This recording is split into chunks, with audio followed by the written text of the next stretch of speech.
everybody at Sequoia Park Conservancy. This is an example video for my short course, writing the parks. Right? We talked about this a little bit in the office. And so each one of these videos, I'm going to teach another poetic technique and also how to write about nature in general within the context of Sequoia and Kings Canyon National Parks. You're going to have to imagine that I'm outside in Sequoia someplace. These first videos will happen in the valley.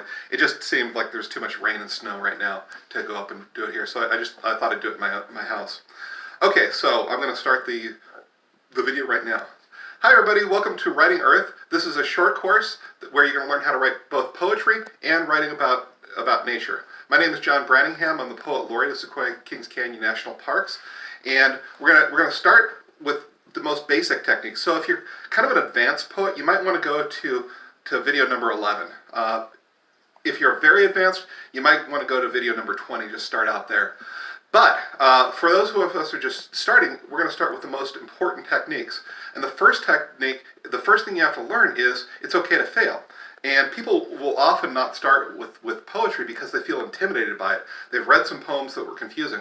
The part about the poem that confused you probably wasn't the poetry. It was probably that it was written by somebody 400 years ago, right? And so we don't have the context to know what Shakespeare is talking about or what Wordsworth is talking about. Or maybe you spent 3 weeks analyzing Wilfred Owen's Dulce et Decorum Est, and you think, oh my, it takes 3 weeks just to understand this thing. How am I ever going to be able to write it?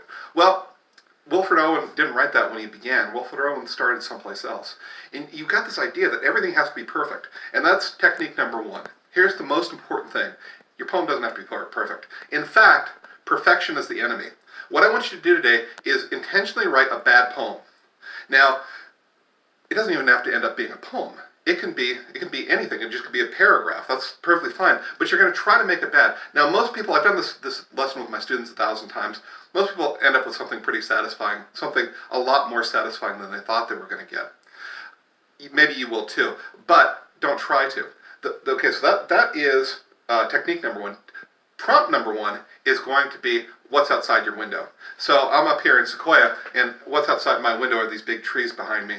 And, you know, I don't want to write about that because I think that's kind of what everybody sees. And I know as a person I have kind of a unique vision. So instead of writing about the trees, I just saw a ladybug on that boulder over there. I'm going to write about the ladybug, right? In my relationship with the ladybug and how I interact with the ladybug. And maybe, you know what? I've got a memory of ladybugs. Maybe in the poem I'll talk about the ladybug, and then I'll talk about when I was a kid and I was afraid of ladybugs, and my parents explained to me that there's nothing to be afraid of, right? They were really kind of a nice, gentle moment for me. And I can relate the two things.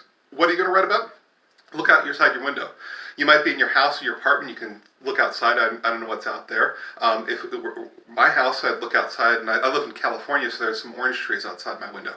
Maybe you are a person who's driving a lot, and so maybe write about the freeway, or write about anything. Right? Write about the expressway or the toll booth worker that you see every single day. That kind of thing. If you're in your place of work, maybe you can stop for a moment and look outside the sliding glass doors in your big retail store that you work at, or outside your office window, or maybe you get bored in class, look outside the classroom window, right? Whatever's there, that's what you're going to write. You're going to write about the personal. You're going to write about how you relate to it, right? And again, write a terrible poem. It's okay. When you get done with it, if it's not too terrible, or maybe if it's so terrible you kind of have fun with the terribleness, we'll put it in the comment section. It'd be really fun to see a whole bunch of poems down there and have people discuss them.